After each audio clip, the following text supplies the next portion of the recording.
IQ Z9 5G എന്ന പുതിയൊരു smart phone ഇപ്പം ഇന്ത്യൻ മാർക്കറ്റിൽ ലോഞ്ച് ചെയ്തിട്ടുണ്ട്. ഈ ഒരു സ്മാർട്ട് ഫോൺ 20,000 രൂപ പ്രൈസ് റേഞ്ചിലാണ് വരുന്നത്. ഈ ഒരു വീഡിയോയിൽ നമ്മൾ നോക്കാൻ പോകുന്നത് ഐക്യു Z9 5G എന്ന ഫോണിന്റെ ഒരു സ്പെസിഫിക്കേഷൻ അനാലിസിസ് ആണ്. വീഡിയോ തുടങ്ങുന്നതിന് മുമ്പ് പറയാനുള്ള ഒരു കാര്യം എന്താ വെച്ചാൽ, നിങ്ങൾ ടെക് വാർത്തകൾ ഫോളോ ചെയ്യാൻ താല്പര്യമുള്ളവരാണെന്നുണ്ടെങ്കിൽ നമ്മുടെ വാട്സപ്പ് ചാനലിലോ അല്ലാന്നുണ്ടെങ്കിൽ ടെലഗ്രാം ചാനലിലോ ജോയിൻ ചെയ്യാവുന്നതാണ്. താഴെ ഡിസ്ക്രിപ്ഷനിലും അതുപോലെ തന്നെ കമന്റ് ബോക്സിലും നമ്മുടെ വാട്സപ്പ് ചാനലിന്റെയും അതുപോലെ തന്നെ ടെലഗ്രാം ചാനലിന്റെയും ഒക്കെ ലിങ്കും കാര്യങ്ങളൊക്കെ കൊടുക്കുന്നുണ്ട്. അവിടെ റെഗുലർ ആയിട്ടുള്ള ടെക് അപ്ഡേറ്റ്സും കാര്യങ്ങളൊക്കെ ലഭിക്കുന്നതായിരിക്കും. നമ്മൾ ആദ്യം പ്രോസസറിന്റെ കാര്യം നോക്കുകയാണെന്നുണ്ടെങ്കിൽ MediaTek Dimensity 7200 എന്ന പ്രോസസർ ഇതിൽ കൊടുത്തിട്ടുണ്ട്. 20,000 രൂപ പ്രൈസ് റേഞ്ചിൽ ഇത് ബെസ്റ്റ് ആയിട്ടുള്ള പ്രോസസ്സറാണ് എന്ന് തന്നെ പറയാവുന്നതാണ്. അപ്പം പ്രോസസ്സർ നമുക്ക് എടുത്തു പറയേണ്ട ഫീച്ചേഴ്സിൽ തന്നെ ഉൾപ്പെടുത്താവുന്നതാണ്.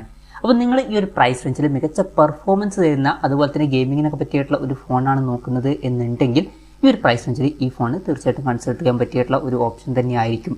പിന്നെ 5G സപ്പോർട്ടും കാര്യങ്ങളൊക്കെ വരുന്നുണ്ട്. 8ഓളം 5G ബാൻഡ്സ് ഇതിൽ കൊടുത്തിട്ടുണ്ട്. ഫോണിൻ്റെ ബേസ് വേരിയൻറ്റ് 8GB റാമും 128GB ഇൻറ്റേർണലുമാണ് വരുന്നത്. 8GB റാമും 256GB ഇൻറ്റേർണലുമായിട്ട് വരുന്ന ഒരു വെർഷനും വരുന്നുണ്ട്. LPDDR4Xന്റെ റാമും UFS 2.2 സ്റ്റോറേജ് ടൈപ്പാണ് ഇതിൽ വരുന്നത്. UFS 3.1 സ്റ്റോറേജ് ടൈപ്പ് ഉണ്ടായിരുന്നെങ്കിൽ കുറച്ചും കൂടി നന്നായേനെ. പിന്നെ ഹൈബ്രിഡ് സിംസിലോട്ടാണ് ഇതിൽ കൊടുത്തിരിക്കുന്നത്. അതായത് മെമ്മറി എക്സ്പാൻഡ് ചെയ്യണമെന്നുണ്ടെങ്കിൽ മെമ്മറി കാർഡ് നമുക്ക് യൂസ് ചെയ്യാവുന്നതാണ്. പക്ഷേ മെമ്മറി കാർഡ് യൂസ് ചെയ്യണമെന്നുണ്ടെങ്കിൽ ഒരു സിം മാത്രമേ യൂസ് ചെയ്യാൻ പറ്റുള്ളൂ. പിന്നെ എക്സ്റ്റെൻഡഡ് റാം എന്നുള്ള ഫീച്ചർ ഇതിൽ കൊടുത്തിട്ടുണ്ട്. അതായത് എക്സ്ട്രാ റാം വേണ്ട സമയത്ത് ഇന്റേണൽ മെമ്മറിയിൽ നിന്ന് കുറച്ച് മെമ്മറി എടുത്തിട്ട് അത് റാമായിട്ട് യൂസ് ചെയ്യുന്നതായിരിക്കും. അങ്ങനെ 8GB റാം വരെ എക്സ്ട്രാ നമുക്ക് ലഭിക്കുന്നതായിരിക്കും. പിന്നെ 4D ഗെയിം വൈബ്രേഷൻ എന്നുള്ള ഫീച്ചർ ഇതിൽ വരുന്നുണ്ട്. അവൻ ഗെയിമൊക്കെ കളിക്കുന്ന സമയത്ത് നല്ലൊരു വൈബ്രേഷൻ എഫക്റ്റും കാര്യങ്ങളൊക്കെ ഇതിൽ ലഭിക്കുന്നതായിരിക്കും. പിന്നെ സ്റ്റീരിയോ സ്പീക്കേഴ്സും കാര്യങ്ങളൊക്കെ ഈ ഫോണിൽ വരുന്നുണ്ട്. 3.5mm ഓഡിയോ ജാക്ക് കൊടുത്തിട്ടില്ല. Android 14 ബേസ് ആയിട്ടുള്ള ഫൺ ടച്ച് സോഫ്റ്റ്വെയർ ആണ് ഈ ഫോണിൽ വരുന്നത്. ഈ ഫോണിൽ 2 കൊല്ലത്തെ OS അപ്ഡേറ്റും അതുപോലെ തന്നെ 3 കൊല്ലത്തെ സെക്യൂരിറ്റി അപ്ഡേറ്റ്സും കാര്യങ്ങളൊക്കെ ലഭിക്കുന്നതായിരിക്കും. പിന്നെ ഡിസ്പ്ലേയുടെ കാര്യം പറയുകയാണെന്നുണ്ടെങ്കിൽ ഈ ഫോണിൽ 6.6 ഇഞ്ചിന്റെ ഫുൾ HD+ ഡിസ്പ്ലേ ആണ് കൊടുത്തിരിക്കുന്നത്. AMOLED ഡിസ്പ്ലേയും കാര്യങ്ങളൊക്കെ ഇതിൽ വരുന്നുണ്ട്. നല്ലൊരു പ്രോസസ്സർ കൊടുത്തു എന്ന് വെച്ചിട്ട് LCD ഡിസ്പ്ലേ കൊടുത്തിട്ട് ഒരു കോംപ്രമൈസ് അവർ വരുത്തിയിട്ടില്ല. AMOLED ഡിസ്പ്ലേന് ഇതിൽ വരുന്നുണ്ട്. 120 Hz റിഫ്രഷ് റേറ്റ് ഇതിൽ സപ്പോർട്ട് ചെയ്യുന്നുണ്ട്. പിന്നെ 300 Hz ടച്ച് സാമ്പിളിംഗ് റേറ്റ് ആണ് ഇതിൽ വരുന്നത്. 1200 Hz instant touch sampling rate എന്നുള്ള ഫീച്ചറും ഇതിൽ സപ്പോർട്ട് ചെയ്യുന്നുണ്ട്.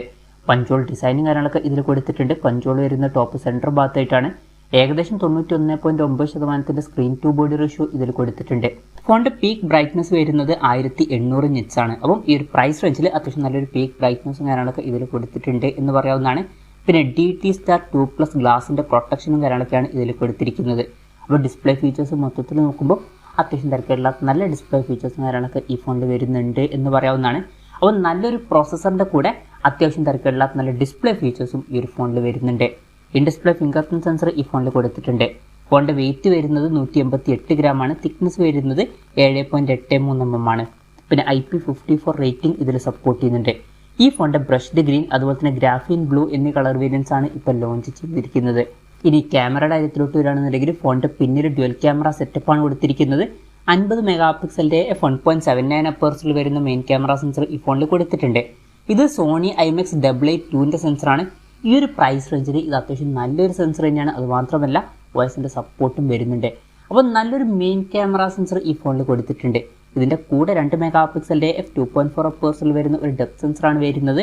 അപ്പോൾ നല്ലൊരു മെയിൻ ക്യാമറ സെൻസർ കൊടുത്തിട്ടുണ്ടെങ്കിലും അടുത്തൊരു സെൻസർ വലിയ യൂസ് ഒന്നുമില്ലാത്തൊരു സെൻസറാണ്. അതുമാത്രമല്ല അൾട്രാ വൈഡ് ആംഗിൾ ലെൻസും കൊടുത്തിട്ടില്ല. ഈ ഒരു പ്രൈസ് റേഞ്ചിൽ അൾട്രാ വൈഡ് ആംഗിൾ ലെൻസ് നമ്മൾ എക്സ്പെക്ട് ചെയ്യുന്നുണ്ട്. അപ്പം അത് ഇവിടെ മിസ്സിംഗ് ആണ്. ആ ഒരു കാര്യം ശ്രദ്ധിക്കണം. എന്നാലും മെയിൻ ക്യാമറ സെൻസർ നല്ലൊരു സെൻസർ തന്നെയാണ്. പിന്നെ ഫ്രണ്ടിൽ 16 മെഗാപിക്സലിന്റെ f2.0 അപ്പേഴ്സിൽ വരുന്ന സെൽഫി ക്യാമറയാണ് കൊടുത്തിരിക്കുന്നത്. ഓൺ പേപ്പർ ക്യാമറ സ്പെസിഫിക്കേഷൻ നോക്കുകയാണെന്നുണ്ടെങ്കിൽ മെയിൻ ക്യാമറ സെൻസറൊക്കെ നല്ല സെൻസർ തന്നെയാണ്. പക്ഷേ അൾട്രാ വൈഡ് ആംഗിൾ ലെൻസ് വരുന്നില്ല. ബാറ്ററിയുടെ കാര്യത്തിൽ 5000 mAhന്റെ ബാറ്ററി വരുന്നുണ്ട്. 44 വാട്ടിന്റെ ഫാസ്റ്റ് ചാർജിംഗ് സപ്പോർട്ട് കൊടുത്തിട്ടുണ്ട്. അപ്പം നല്ലൊരു ചാർജിങ് സ്പീഡും കാര്യങ്ങളൊക്കെ ഇതിൽ വരുന്നുണ്ട്. Type-C ചാർജിംഗ് പോർട്ടും ഇതിൽ കൊടുത്തിട്ടുണ്ട്. അപ്പം അത്യാവശ്യം തിരക്കുള്ള നല്ലൊരു ബാറ്ററി സെറ്റപ്പും കാര്യങ്ങളൊക്കെ ഇതിൽ വരുന്നുണ്ട് എന്ന് പറയാവുന്നതാണ്. അപ്പം ഇതൊക്കെയാണ് ഫീച്ചേഴ്സിനെ പറ്റി പറയാനുള്ള കാര്യങ്ങൾ. ഇനി വിലയുടെ കാര്യം പറയുകയാണെന്നുണ്ടെങ്കിൽ 8GB റാം 128GB ഇൻറ്റേർണൽ വെർഷൻ്റെ വില വരുന്നത് 19,999 രൂപയാണ്. അതുപോലെ തന്നെ 8GB റാം 256GB ഇൻറ്റേർണൽ വെർഷൻ്റെ വില വരുന്നത് 21,999 രൂപയാണ്. പിന്നെ ഇത് കൂടാതെ ICCയുടെ അതുപോലെ തന്നെ HDFCയുടെ ഒക്കെ കാർഡ് യൂസ് ചെയ്യുകയാണെന്നുണ്ടെങ്കിൽ 2000 രൂപയുടെ ഓഫ് വരെ ലഭിക്കുന്നതായിരിക്കും. പിന്നെ ആമസോൺ വഴിയാണ് ഈ ഫോണിൻ്റെ സെയിൽ നടക്കുന്നത്. എന്തായാലും ഓവറോൾ നോക്കുകയാണെന്നുണ്ടെങ്കിൽ 20,000 രൂപ പ്രൈസ് റേഞ്ചിൽ ഐക്യു Z9 5Gയിൽ വളരെ മികച്ച ഫീച്ചേഴ്സ് വരുന്നുണ്ട് എന്ന് പറയാവുന്നതാണ്. നല്ല ഡിസ്പ്ലേ ഫീച്ചേഴ്സും കാര്യങ്ങളൊക്കെ വരുന്നുണ്ട്. അതുപോലെ തന്നെ in display finger print sensor കൊടുത്തിട്ടുണ്ട്. പിന്നെ ഈ ഒരു പ്രൈസ് റേഞ്ചിൽ വളരെ മികച്ച നല്ലൊരു പ്രോസസ്സർ കൊടുത്തിട്ടുണ്ട്. ഓൺ പേപ്പർ ക്യാമറ സ്പെസിഫിക്കേഷൻ നോക്കുമ്പോൾ അൾട്രാ വൈഡ് ആംഗിൾ ലെൻസ് ഇല്ലെങ്കിലും അത്യാവശ്യം നല്ലൊരു മെയിൻ ക്യാമറ സെൻസർ ഇതിൽ കൊടുത്തിട്ടുണ്ട്. അത്യാവശ്യം തിരക്കില്ലാത്തൊരു ബാറ്ററി സെറ്റപ്പും വരുന്നുണ്ട്. അപ്പോൾ മൊത്തത്തിൽ നോക്കുമ്പോൾ ഈ ഒരു പ്രൈസ് റേഞ്ചിൽ ഈ ഫോണിൽ അത്യാവശ്യം നല്ല ഫീച്ചേഴ്സും കാര്യങ്ങളൊക്കെ വരുന്നുണ്ട് എന്ന് പറയാവുന്നതാണ്. ഇപ്പോൾ കോംപ്രമൈസ് എന്ന് പറയാനുള്ളത് അൾട്രാ വൈഡ് ആംഗിൾ ലെൻസ് ഇല്ല എന്നുള്ളത് മാത്രമാണ്. ചില ആൾക്കാർക്ക് അത് വലിയൊരു ഇഷ്യൂ ആയിരിക്കില്ല. എന്തായാലും ഈ ഒരു പ്രൈസ് റേഞ്ചിൽ ഈ ഫോൺ അത്യാവശ്യം നല്ലൊരു ഫോണായിട്ടാണ് എനിക്ക് തോന്നിയിട്ടുള്ളത്. ഈ ഒരു ഫോണിനെ പറ്റിയിട്ടുള്ള നിങ്ങളുടെ അഭിപ്രായം ജസ്റ്റ് ഒന്ന് കമൻറ്റ് ചെയ്യുക.